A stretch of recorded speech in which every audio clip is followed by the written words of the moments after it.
waiting on a wish beneath 1,000 treetops, and as the silver sky stops. What an incredible thing that young girls will get to hear this. Young people in general, but she does talk about being the girl she's meant to be. If you like Snow White, then give this a like and a subscribe. And if you don't like Snow White, still give me a like and subscribe. Well, hey, this is Disney's and one of the biggest movies to ever come out in 1937, right? And it's the most iconic. This and Bambi.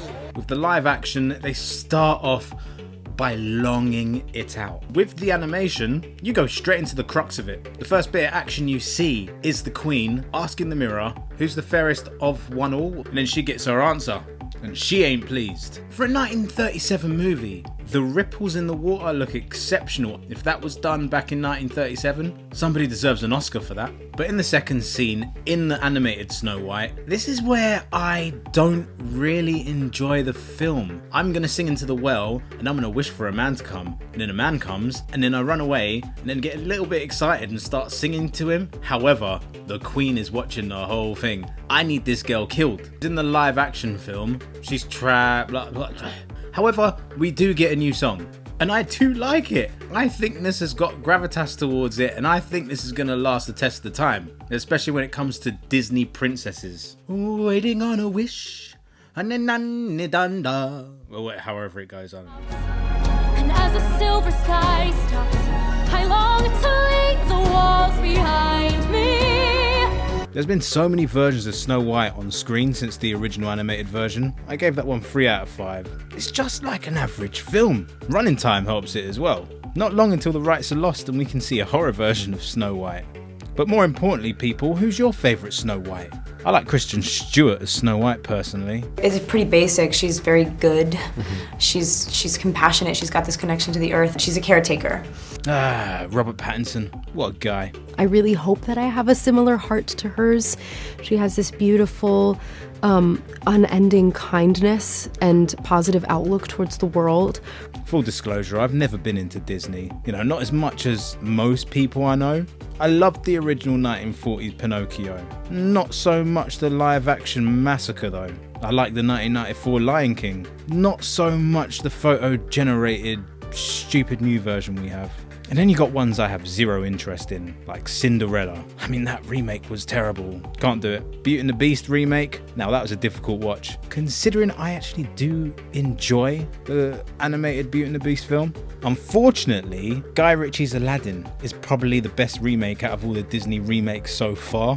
Naomi Scott being the best aspect to the movie. Like, this woman gets to sing a few songs in there. None as good as her remarkable work in Smile 2, but the benchmark for Disney live action remakes is pretty low. I still haven't done The Little Mermaid or Dumbo yet, and I have zero intentions of watching those as well. I wouldn't even watch Snow White, but due to the powers out of my control, I ended up witnessing this new Snow White movie, which is directed by Marc Webb. He did those 2 crap amazing Spider-Man films. I'm such a huge Marc Webb fan. The Only Living Boy in New York, 500 Days of Summer, his amazing Spider-Man movies. I really have such a love and appreciation for him. Well, we can't all agree, Rachel. And I would say that 500 Days of Summer with my boy JGL, I'd have to say that's my favourite Marc Webb movie.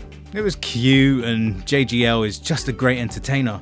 Great dancing, mate, great dancing. But we're not here for him. For the people who don't know much about the production or promotion behind the new Snow White, yeah, you got Rachel Zegler, who threw herself in front of her bus pretty much, calling the original extremely dated. I agree with her. I just mean that it's no longer 1937, and we absolutely wrote a Snow White that is not going to be saved by the prince. She's not going to be saved by the prince, and she's not going to be dreaming about true love. She's dreaming about becoming the leader she knows she can be. Do you remember when Ghost in the Shell came out? Scarlett Johansson was the main character, and there was a lot of hate for her, saying, oh, this is whitewashing, you should have a Japanese woman. But the film explains perfectly as to why Scarlett Johansson is the main character. It's really frustrating when people jump on a bandwagon when they haven't even seen the film. They're just criticising for the sake of it. Makes me sick. Anyway, these two upset the general public, and as a result, they both got heat on them. Yeah, this film has baggage, and a lot of negative baggage. And a lot of people will play bias to that. I think the animated film brought this brand new idea of the Disney princess. Oh, you've changed your tune. I mean, I came in thinking this would be the worst film I've seen this year. Even worse than that abomination called Kinda Pregnant. However, Snow White exceeded my expectations. And I was left at the end of the film wondering why people were actually hating it so much. When they should have just used up their energy for dog like Beauty and the Beast or Cinderella. Like, those films are atrocious compared to this one. Like, this film has better songs than those two previously mentioned films. And also, the main character is infinitely better than Hermione, or whatever her name is, from Harry Potter. And who's the other one? The one who had an affair with the bloke from The Wire. Can't remember what her name is. But nobody hates her for doing that, do they? No. Oh, they just hate Rachel Zegler for saying that Snow White is incredibly dated. I think the general audience are blinded by crap media propaganda that targets people who aren't the main characters from films like Cinderella. And that's why Snow White is hated. Let's make no bones about it. If Snow White was played by Billie Eilish and the evil queen was Sigourney Weaver, but at the presses the actors both came out and said the original was dated, I'm sure the general public wouldn't bat an eyelid. Would have probably made more at the opening weekend as well. Like, Disney tried to be smart, but it backfired on them. And it's their fault for trying to cram change down our throat after 100 years of convincing people differently. Recently, Disney has been so desperate for inclusion. It's just embarrassing. It's so forced. I hate the ideals in Strange World. Like, Lightyear is another example of a complete failure. I am almost certain that Peter Dinklage screwed over the dwarf community with him saying that it's derogatory having dwarfs in this film, and Disney decided, oh, you know what, we're going to get rid of the dwarfs and we're going to get these 7 bandits instead, with one of them being a dwarf. Now, this also annoyed the dwarf community with Hornswoggle from WWE. Honestly, this film was destined to fail before it even came out. And you wonder why they dropped Tangled, which was supposed to be in pre-production. But let me go back to the actual film I'm supposed to be reviewing here, in Snow White. And the film was boring for a good duration, not gonna lie.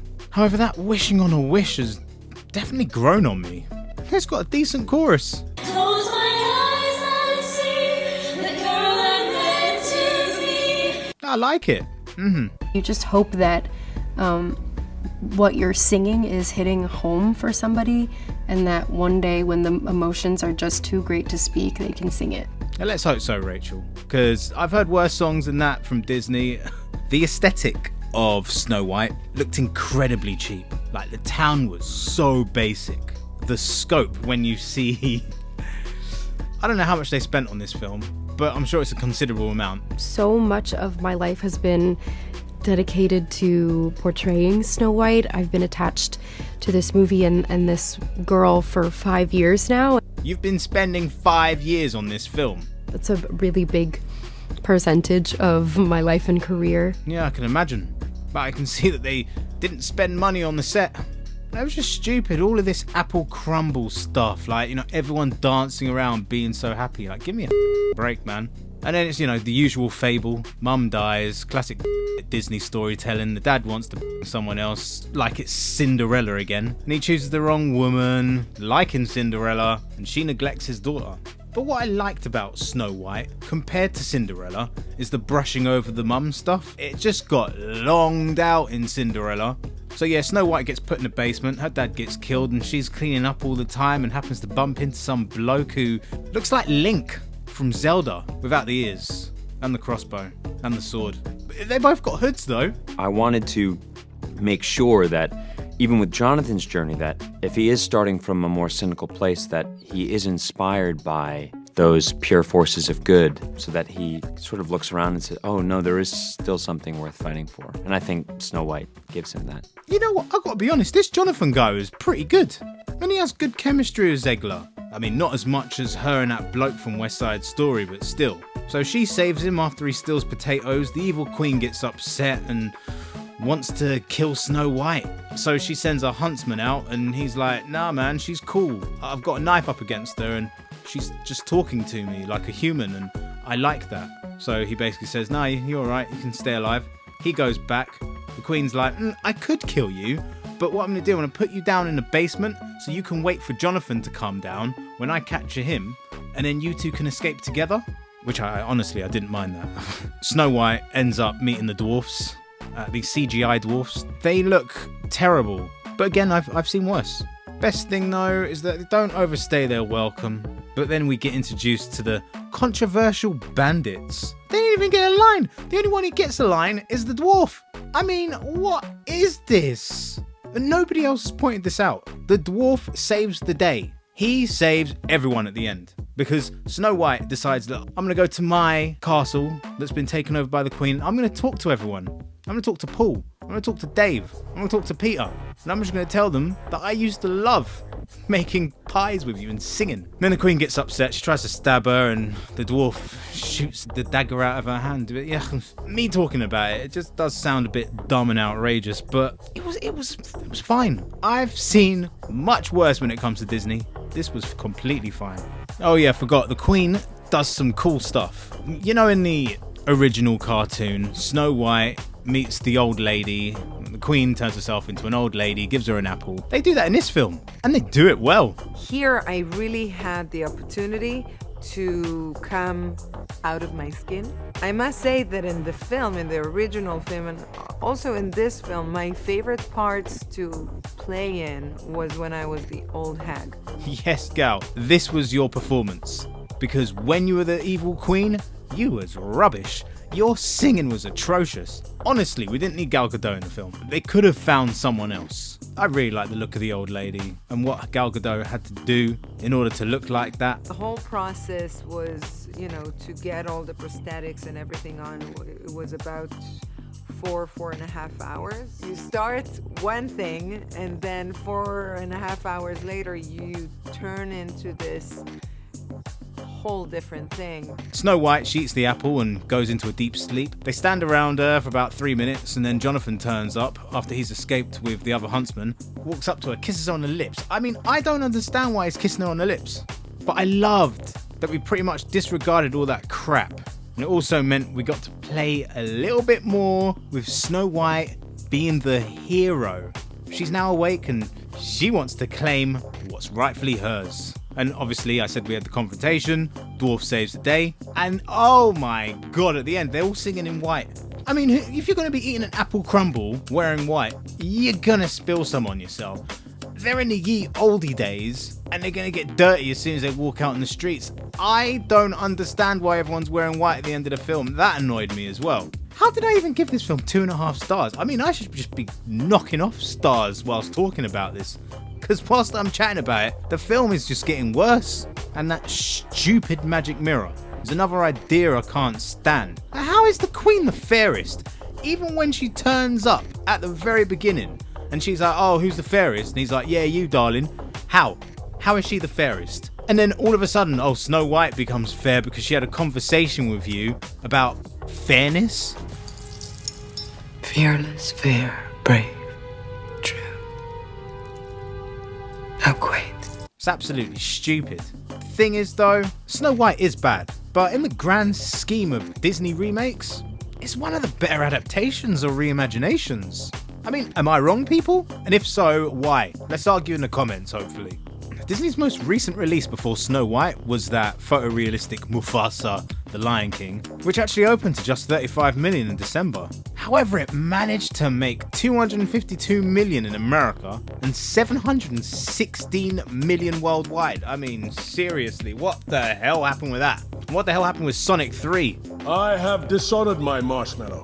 Making like half that money. I can't believe it. I mean, if Snow White achieves over 700 million worldwide, I'll be impressed. Very much doubt it though. But I also have to give a shout out to Beanie Bros, who made this fantastic parody of Snow White that you should all check out. Allow me to help. Help? From you? Spare me your white savior complex. I don't need anything from someone like you.